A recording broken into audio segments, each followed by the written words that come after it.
Hey there, Mr. Reddit here. Welcome back to another episode of r/entitled Parent Stories. Our first story we'll be reading today. Karen coworker demands I do her job for her. After that, am I the jerk for not going to Easter because it's always about the kids? And after that, work is 8 to 4 only. Now for every thumbs up this video gets, one Karen has to do her own job. But that's what you're for, Reddit boy. So please smash that like button. And if you're new, subscribe and turn on notifications for new stories from Reddit every single day. Karen coworker demands I do her job for her. I, 22 male, and this coworker just recently got hired as first-time zookeepers in the past couple of months. She seemed nice enough when I met her, and we didn't talk a whole lot as our work didn't overlap. She's being trained on small mammals, whereas I'm a swing keeper, basically a junior keeper who fills in as an assistant as needed.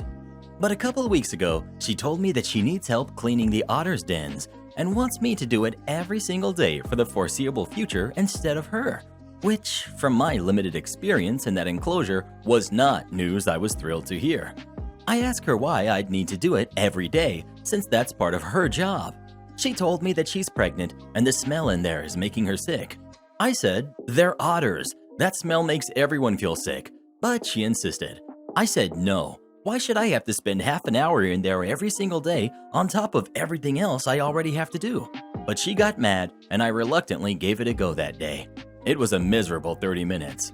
The next day, she insisted again, but I put my foot down. I told her I hate the otter smell too, and I had other things to do besides do her job for her. I said I'd be willing to help with the cleaning for any other small animals, but not the otters. But she insisted I help with the otters and said I was being insensitive to her needs. In the end, we got in a bit of a fight and our supervisor got involved and basically took her side and asked me if I could spare some time each day to clean the otter dens, and that this was part of giving reasonable accommodation for her pregnancy, which I just didn't think was fair. And now the coworker won't speak to me. Am I the jerk? Well, who do you think is the jerk? OP or his coworker? Please let us know. Please do leave a comment, I can't wait to read them. Am I the jerk for not going to Easter because it's always all about the kids? I'm 26, 2 kids, and 4 out of 5 sisters have kids, with the exception of Serena, who is a travel the world with a knapsack kind of gal. I love my family, but every single family outing, get together, every dinner, lunch, everything has to be family friendly and kid centric. I can never get my sisters, other than Serena, when she's even in town, to go to a movie, have lunch, sit and chat without it being all about the kids. Even if the kids are having a kid playtime with each other and the adults are sitting around drinking coffee, the conversations are about the kids. Kids are called over to talk to us, etc., etc. Before lockdown, I asked my sister Julie to come over with me to get our nails done and just have some us time. She changed her mind last minute and said she was bringing her daughter as a bonding activity. We do nothing but bonding activities, and the same thing has happened time and time again. Shopping? The kids need to come. Taking a hike? All on board. I expressed my frustration, and she acted like I was being super out of line, shocked, and went on about how she can't imagine doing things without her mini-me, and that it was weird. It became a whole, "Are you okay? Are you sure? Are you depressed?" thing. The requisite Zoom family things were all about the kids with no adult time. So when we were talking about getting together for Easter, I thought, hey, maybe they'll want to catch up. I asked during a planning call, do you think we can maybe just have some time for the adults when the kids are playing so we can all catch up? My mom and sisters acted like it was the most ridiculous ask. Mom did the, "Are you okay?" and "I can't imagine wanting to spend time with my family and exclude you girls from any part of it. That's not normal." I said that I really can't sit through another kid-centric get-together, and that if we aren't going to at least do something and sit down and have cake and coffee together and catch up, just the family, then count me out. Well, they went through with it, and I ended up sending the girls over and staying home and having a great time, just me and Serena. She said that she understands how I feel, and she stands with me because they exclude her as well since she doesn't have kids and has been clear that she never will. Of course, she and I are being talked down to and told that we're jerks to treat family like that we should have all been together as a family, and that it's time to grow up and accept that it'll never just be the sisters again. I cried about this a lot. Am I really wrong here? Is this normal and I just need to accept never seeing my other sisters one-on-one without their kids being the focus of everything? Guys, just a couple of points because it keeps coming up. I didn't ask for a kid-free Easter at all. I asked for some time for the adults to drink coffee and catch up with each other while the kids were playing. And I have friends, but family and friends are different. Well, who do you agree with? OP or the rest of their family? Please let us know.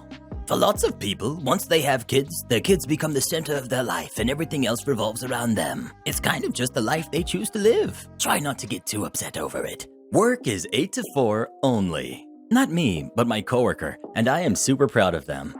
The past few years, I've been putting up firm boundaries with work after being done over a few times, including not being expected to answer emails or do assignments evenings and weekends. It's taken a long time, but I've learned my worth and that my time is valuable. Our company has about 200 employees, but I work most closely with one other person who I've been encouraging to do the same. We were all put on remote work since last March, and recently the building opened again, with the exception that we would start back in person. I'll give props to them. They've done a ton of work to get the building cleaned, the air filters updated, enforcing masking, etc. However, HR at first talked a lot about how they would be willing to be flexible, since most schools are still closed and people needed childcare worked out, and that they would grant accommodations with people who had health concerns. Yet, that didn't actually play out. In my situation, I had a unique childcare concern that had a simple solution, but they refused to budge. Long story short, I needed to start 30 minutes later and was told no. Several other coworkers have shared similar stories of not getting any flexibility whatsoever. My coworker has several health issues and requested to work on an alternate schedule and was told, "The job is 8 to 4, so that's when you must be here." Understandably, they were upset. We've both been there well over a decade, and it's kind of a slap in the face to dedicate yourself to a place that talks up community and family, and then told no after being promised flexibility. Here's the malicious compliance. The company handles missed time by covering in-house. So for instance, if someone has a meeting at a certain time or calls in sick, someone who has a break or lunch covers them and gets paid a little stipend for it. We're talking like $20, not much. But if you take a few extras over a week, it can add up to a nice little bit in your pay. My coworker coordinates all of this and does it on Sunday for the upcoming week. Even though they don't work on Sunday, they would say it only takes about an hour to do, and it makes everyone's life so much easier since everyone walks in Monday morning knowing who is covering when, so it's worth it. Can you see where this is going? Upset at the lack of accommodation, my coworker decided to take HR's word for it.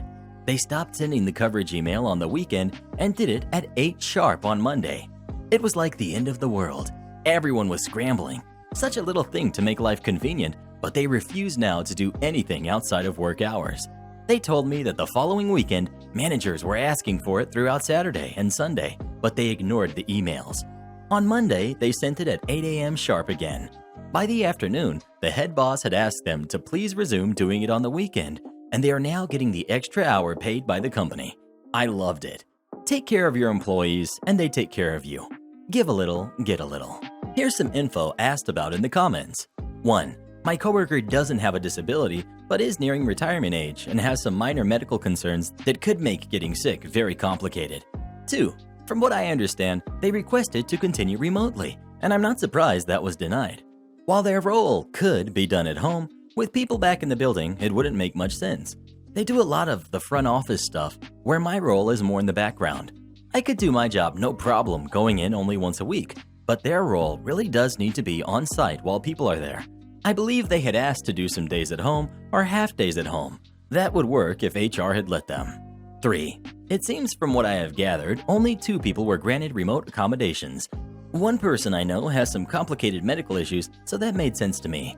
Most people asking for flexibility have roles that, like mine, don't necessitate being on site. I was told that my requested accommodation would be unfair because everyone needs to be treated equally, and I get that, except most work with clients and I don't. My role is completely internal support. There are others like me who do back-end stuff or support in other ways who were denied what I consider minor accommodations in the spirit of fairness, but would make life a million times easier. Am I the jerk for excluding my brother's kids from some family events? Context. I come from a large family and it's considered really normal to help out or ask for help, and we often watch each other's kids, pick things up for each other, run errands, etc.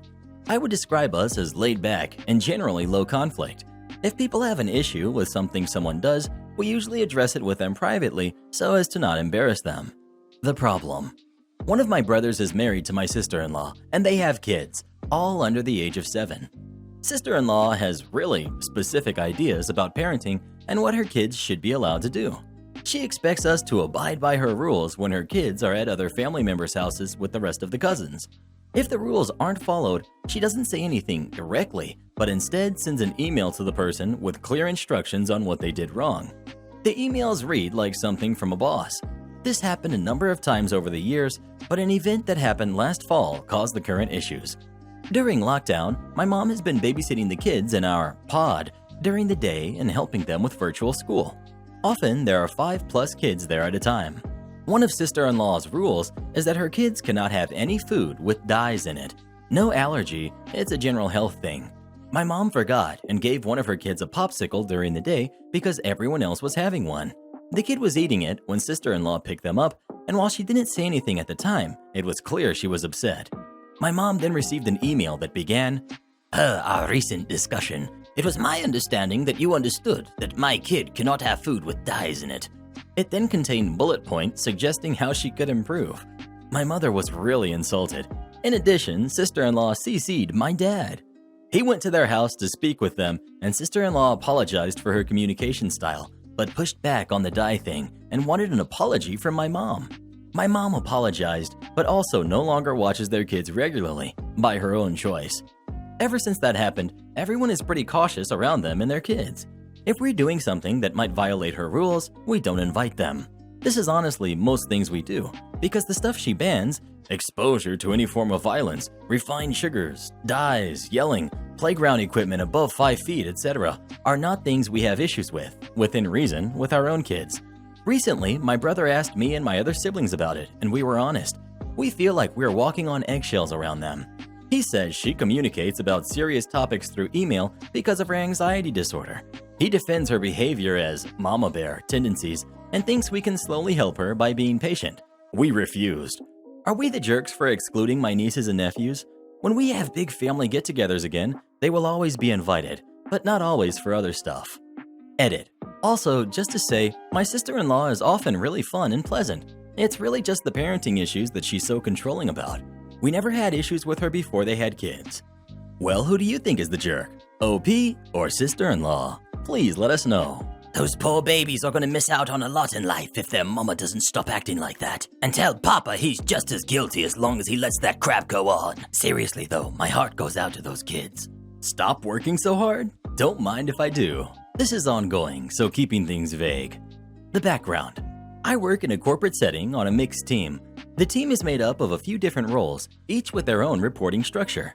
I'm the only person reporting up to my manager on the team. I'm pretty much on my own for the day-to-day. The story. For the first half of last year, I worked for senior manager, that will be his name, on a mixed team. Some people on that team were rock stars, others were not. I've always been a go-getter, perfectionist kind of person. So on that team, I didn't let things slip through the cracks, which meant that sometimes, often, I did things beyond my specific role. Halfway through last year, I moved to a new team and thus reported to Awesome Manager for the second half. Again, I'm the only one for my role on this new team. Cue the new year, and with it, performance reviews. This is the one time outside of promotion that you can get a raise. I've busted my butt on the new team, and everyone I work with has shown appreciation. And this company actually did well last year, so funds are not a problem. Awesome Manager is the one conducting my review, and they asked Senior Manager for feedback since I did report to him for the first half. Awesome Manager says I'm doing an amazing job, keep it up. Here are some suggestions. A senior VP of the company loves showing off something I made. Senior Manager's notes say to not pick up every piece. Allow others to fail sometimes so that they can grow and learn and better themselves. Then Awesome Manager informs me that the average rage percentage is 3%. Awesome Manager tells me they recommended I get a 4% raise.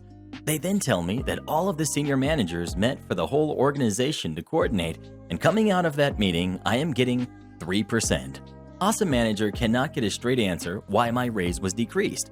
So since Senior Manager was part of that meeting where they cut down my raise, I'm following his direction. Take on less. I've cut back to okay employee work ethic and am letting others fail and grow.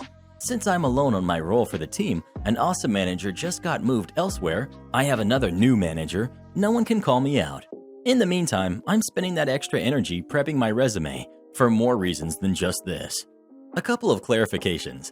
Yes, the average raise really just keeps up with inflation. Awesome manager did not promise me the higher percentage. They explained the whole story in that same meeting, basically giving me a peek behind the curtain. And I don't think senior manager was malicious, he just didn't fight hard enough for me, and he's the one that did have a say. Am I the jerk for not wanting to house my sister's fiancé? My sister, 27 female, has been with her fiancé, Dale, for 3 years. My family and myself, 28 male, absolutely cannot stand him. From day one, he was just this rude, obnoxious slob, and we don't have a clue what she sees in this guy. He's 30 and can't hold down a job for anything. Either he quits because he doesn't like it, or he gets fired after many absences. We're embarrassed to even go out to a restaurant with him because he will throw a fit over something in his food to try to get a free meal.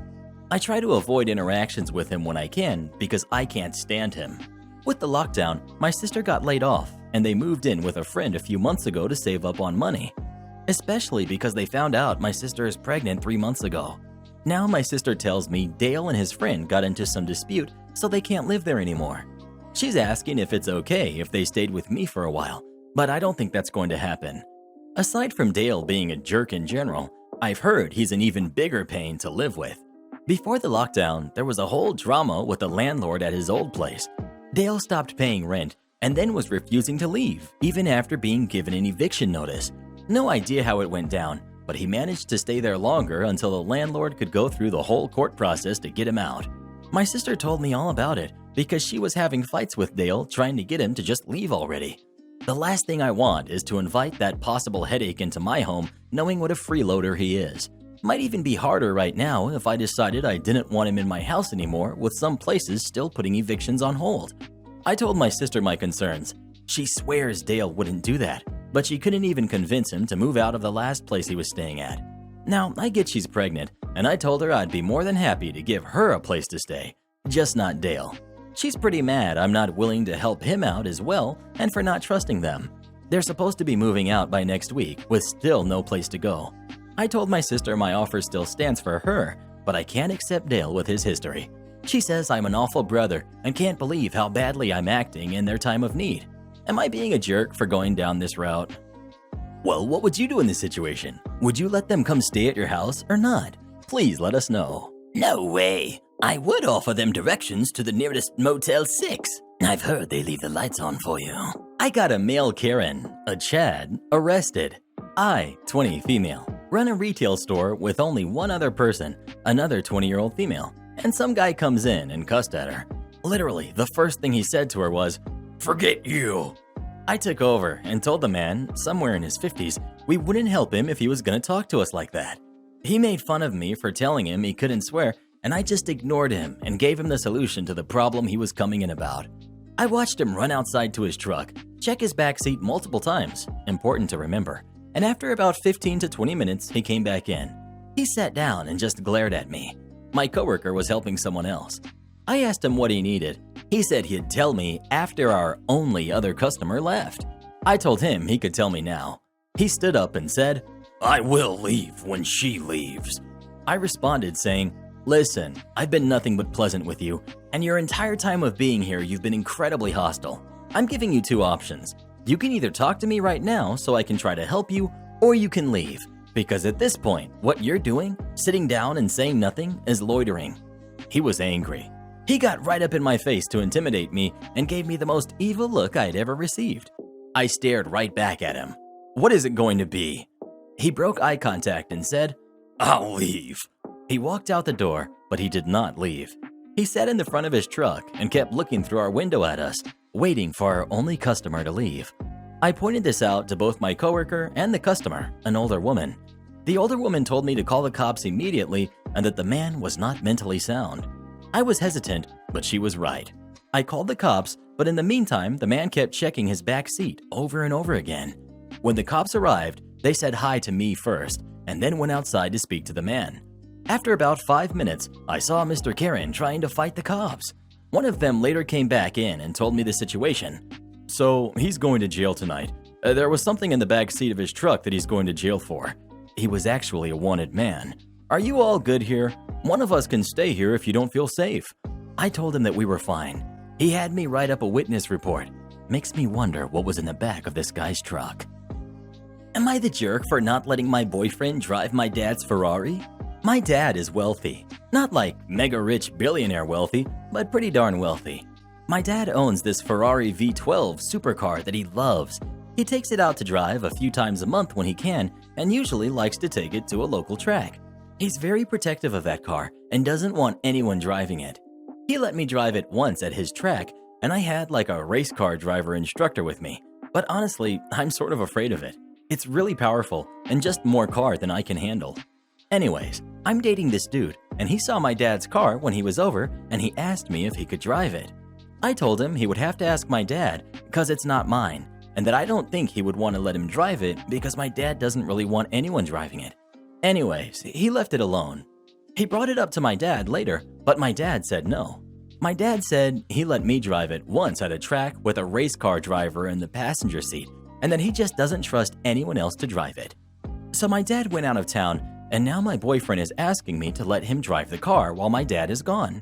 He keeps asking me where the keys are, and can he just take it for a spin, and I keep telling him no, and it's making me uncomfortable. He keeps asking. Finally, he got mad at me and started calling me names and said I should be supportive of him, that I should understand he doesn't have a rich family and will probably never have this opportunity again, and that if I loved him, I would do this for him. I don't know. I get that he doesn't really have another opportunity to drive this car, but it's just a car, and my dad would be really upset if I let him. Am I the jerk? I believe I might be the jerk because my boyfriend can't afford a car like this on his own, and I feel bad that I'm denying the opportunity to drive one, which is something he really wants, and I am denying his dream. Edit. So that people know, I did take the keys and put them in my dad's safe about 30-ish minutes after this post went up. A lot of people have mentioned he doesn't see a long-term relationship with me because he said, "This is the only chance I'll get." I honestly didn't register that, but yeah, it's got me thinking. Well, what would you do in this situation? Would you let him drive the car or not? Please let us know.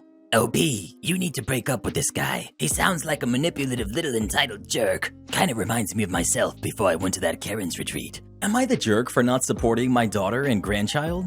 My husband, 51 male, and I, 49 female, have a daughter who's 21, Amanda. We plan for our children's future with a college fund and a small amount of money to get them started. As a teacher, I've always believed that college is not always for everyone and did not want to force this if our kids were not interested. We also let them know that this money was not their money, but ours, and we would not be using it so they could just live.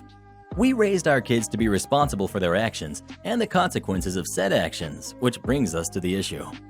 About 2 years ago, while at college, Amanda met a guy, Tony, who was 24. Tony was not a student, but he lived in the college town. We met him a few times and were not impressed by him or his life goals. She and I are close, and a few times over the course of the relationship, she mentioned issues that were red flags to me. When she asked for advice, I was honest, and if she told me to back off, I would. When lockdown classes went virtual, so dorms closed, Tony invited her to move in with him and his family. We would have rather she had come home.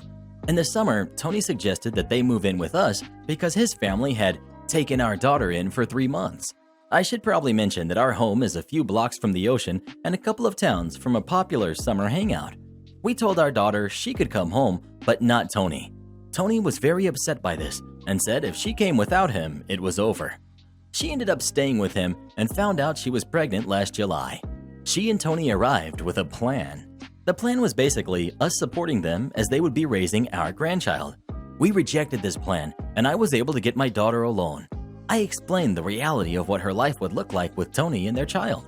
I let her know that while we would still pay for college, we would not pay for a place to live, childcare, Tony, baby expenses, etc. I also let her know that while she could always visit, she could not return home full-time with a baby as we are nearing retirement and a baby is just not part of that plan. We talked about options and I let her know that she was free to do what was right for her and Tony, but that they should not plan on any support from us beyond what a grandparent would do. She talked to him and went ahead with the pregnancy. Amanda has always understood that her actions are her responsibility, But Tony has not seemed to grasp the concept. He asks weekly for favors and help that we already said we would not do. Tony's family thinks we are the jerks for not providing more help, and his mother thinks that we are punishing them for not doing things the right way. Most of my family thinks we are right because Amanda and Tony knew what we would provide before moving forward with the pregnancy, and if they were not in the position to have a child, then they shouldn't have had one. Well, what do you think? Is OP a jerk or not? Please let us know. Actions always have consequences. Let this be a lesson to always stay away from people like Tony. Also, don't be like him. Am I the jerk for telling my father that my ex wouldn't give me my bracelet back? My ex, 19, male, and I, 18, female, broke up last Wednesday after 6 months. It was very abrupt, and he never fully explained why, other than saying he forgave me. I tried the best I could with my emotional control issues to make sure the relationship was healthy, but it was hard because I was his first love and he didn't know how to communicate properly. He messaged me on Saturday saying he was sorry for ignoring me, and I started asking him questions about what happened and how he could already be over me. He refused to answer and just kept telling me he didn't love me. I asked for my bracelet back and he told me he would give it back soon. I asked more questions, which I now realized made him uncomfortable. But instead of telling me this, he just blocked me once more. I didn't want to just move on because I've had the bracelet since I was 12, so I messaged his brother and he talked to him for me. He messaged me 3 hours later. We arranged to meet today, but last night he said his family was sick, so I couldn't come over and that we should reschedule. I understood and asked when we could meet up and that I didn't even have to come over. It was late, so he said we could talk about it in the morning. I woke up to a message from him saying he didn't want to see me and that he didn't think he should give back the bracelet because I gave it to him as a way of me always being with him, and he didn't want me to vanish from his life. I tried to contact him, but I had no luck and started to have a panic attack because of how important the bracelet was to me. I got it from my nan who recently passed for my 12th birthday. My dad got home when I was having my panic attack, so I told him everything. He got my ex's number from my phone and called him. He told him to give the bracelet back or he would call the police. I thought calling the police was an overreaction. My ex messaged me saying he would give it back and we agreed to meet up tomorrow. I feel like I never should have told my father and I didn't want to cause trouble for him. I just wanted my bracelet back. Am I the jerk for telling my dad my ex wouldn't give me my bracelet back? Edit. I forgot to mention I gave it to him temporarily while we were together. He said he would be sure to give it back if we broke up. Well, what do you think? Was OP the jerk for telling her dad or not? Please let us know. Of course not. That's what dads are for. If you get mixed up with a psycho, part of dad's job is making things right. By the way, where did you meet that boyfriend? The guy sounds like he needs to be locked up somewhere. Karen harasses me in my own home and makes a fool of herself. I live in a ground floor apartment in the middle of my little town with a small courtyard at the back.